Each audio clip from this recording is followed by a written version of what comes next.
Hi there, it's Richard Little from Your Land Partner. This is number 40, let's have a little look, 45 out of 100 videos, pieces of content in 100 days.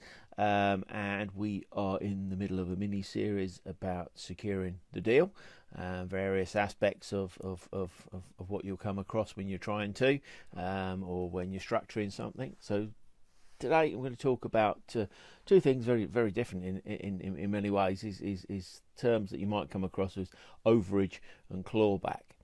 I'm going to start with clawback. Now, clawback is a condition or a clause in a purchase sale contract. Now, it may be from a developer's point of view, it's often when you're looking at a piece of land or a site, there may be something like a clawback clause in there, and that effectively means that a percentage generally of any uplift in value will go to a previous owner. So the flip side of that is if you are a landowner and you are selling land and it may have additional potential other than what you're selling it at, so it could be currently it could be a field, but one day you think it might be available for development, suitable for development, so you can put a clawback clause in there to say that whoever buys that at any point, whether it's the next person, the person after, it's generally for a period of time. It could be 10 years, it could be 30 years, it could be longer than that, and that will entitle you as the landowner that puts the clause in to a percentage of the uplift in value.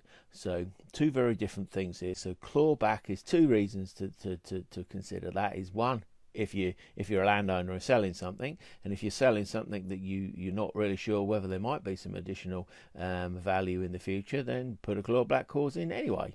Nothing really to lose. But in respect of what we're talking about and securing deals, development deals, then we're more looking at it from the other point of view. Is there a clawback clause in there, which means the landowner that you are dealing with is probably not going to be the beneficiary of that clawback, so a percentage of what you may well be giving them as against what the site was worth or previously paid for, etc., could be going back to somebody else. Now, the issue there really is to understand that, because not all landowners understand what those clauses mean, and sometimes they might understand and they're running down the clock. So it might mean that if there's 2 or 3 years on a clawback clause to before it expires, and the condition of that could be that 20, 30, 40% of any additional land value goes to the beneficiary of the clawback clause, then it's going to affect your negotiations with the landowner. So I'm only really sort of pointing that out. It's just something to be aware of. Anybody comes across that, then it's best to take some advice really as to what to do, how to tackle that. But certainly when you're structuring a deal and there's a clawback in there, you need to make sure that you're making allowances for it. So I'm going to move on from clawback. This is sort of relatively straightforward. Just pointing out that it's something that you should just be aware of really. I'm going to talk a little bit about overage, because this mini series is about really how we're structuring offers, how we're structuring deals, how we're going to secure them. So overage effectively is something that can be included that is over and above the agreed purchase price. So just as an example, we've recently put an offer together, a proposal together, where we are going to pay £150,000 for quite a substantial piece of land, and once all the planning and everything else is sorted out, that land value could be £1 million, or it could be more than that. So what we've got in there is there's an overage clause to say at a certain point in the future, the beneficiary, the current landowner, will be entitled to a sum of money. You can do this on percentages, you can do it on tabulated fixed numbers. It can generally relates to two main things really. One is end values possibly, and the other is the amount of build. To say, use the same example, I can't remember the exact details, but I think there's something like anywhere between 30 and 55, 60 units can potentially go on this site. We really don't know at the moment, but we want to secure the site so we can work with the landowner. So we secure it at a relatively low baseline number, but they are protected. They are going to get a significant amount of additional money for two reasons. One, dependent on how many square feet, square meters of development that we actually gain planning consent for. It's not number of units or anything like that. It's down to how many square feet, and that can be, if it's a mixed use, it can be across different uses, and different uses will have different values. So we're talking about residential in this case across the whole site, so it's not mixed, but we've also got a number on our desk that's got mixed use on it, so they'll all have different values, and they all just get included as overage clauses. And the other one, main one there, is also about what the end value might be. So particularly in times of uncertainty, in terms of where the market might be going, then we can have part of that purchase agreement. So this is effectively it's a conditional purchase. So it's conditional on the basis that we gain planning consent for a minimum amount of meters, etc. So then the overage clauses will kick in at certain points. So pre-agreed times.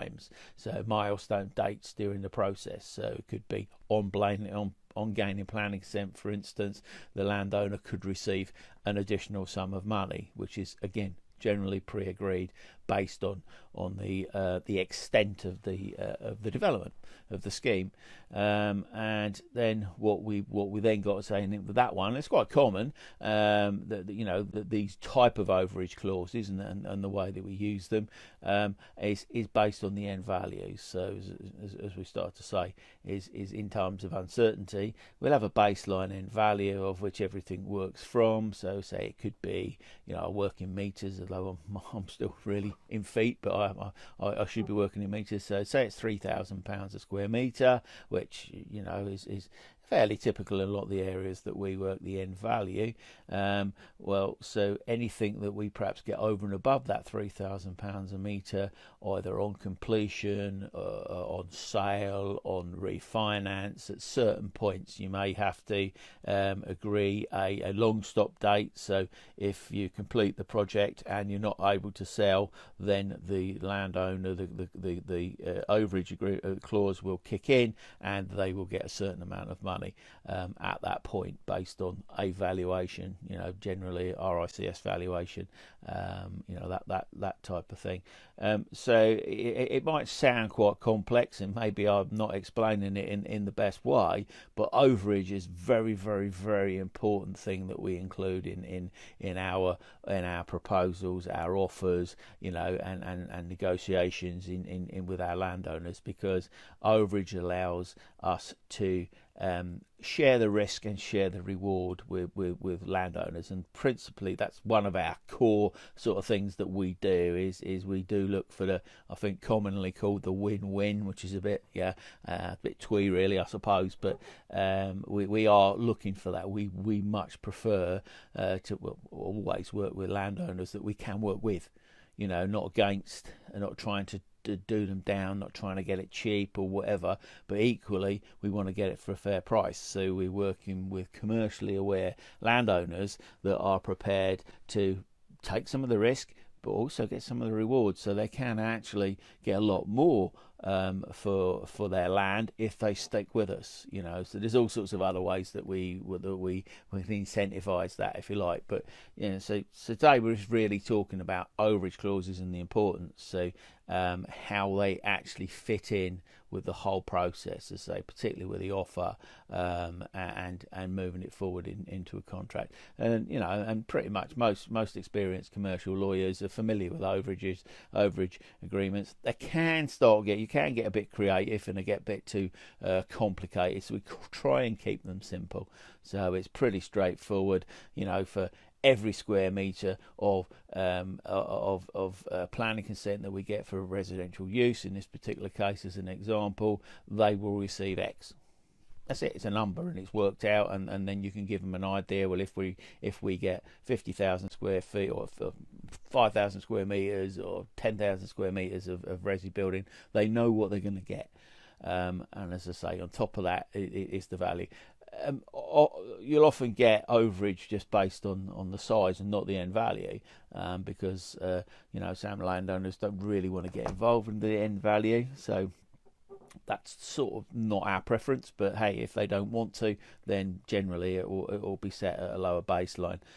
So in times of particular uncertainty, if they want to really maximise the value of their land, they stay in as long as they can. And as I say, professionals, consultants in that are experienced in this, whether they be valuers or the lawyers, or anybody that's sort of surveyors that are giving them advice, they know that this is really, really good way of doing it. Of course, everybody prefers an unconditional, straightforward sale, but as we've said many times before, not very often it happens. Even when people suggest that's what's happening, that's not often what happens in our world anyway. So hopefully that's given you a bit of an insight into clawback firstly, overage. Very, very different things, but they both mean additional payments at some point. So just being aware of clawback is one thing, but being aware of the power of overage when you're negotiating, etc., and testing a landowner's willingness to stay in the deal, because lots of people want, but actually want, you generally have to give in order to get that what it is you want in the first place. So those of you that are way more skilled than me in negotiation, know how this stuff works, and extremely powerful. So if you don't know about it, hopefully you now know a little bit more about it, and maybe at some point, if you want to know a little bit more about it, we'll probably go into much more detail in a future video. So it's been Richard Little from Your Land Partner, and we will see you again very, very soon. Thank you very much.